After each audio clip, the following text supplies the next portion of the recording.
بسم اللہ الرحمن الرحیم۔ السلام علیکم ورحمۃ اللہ وبرکاتہ۔ چھٹی جماعت کے طالب علم، کل جو ہم نے سبق پڑھا تھا آج اس کا باقی حصہ پڑھنے جا رہے ہیں۔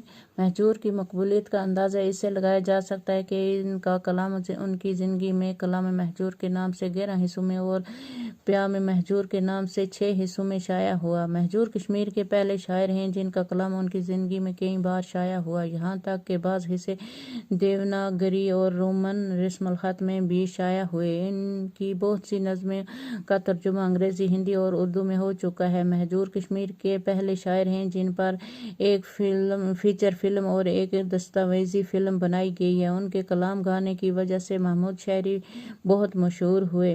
وہ لاہور جا کے مہجور کا کلام گاتے تھے جو ریکارڈ ہوتا تھا۔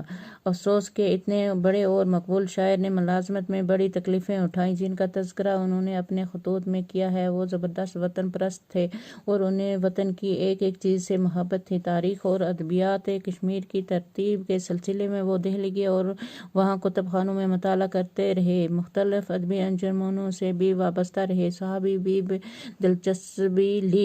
صحافت میں بھی دلچسپی لی۔ باقی وسلام، کل آئندہ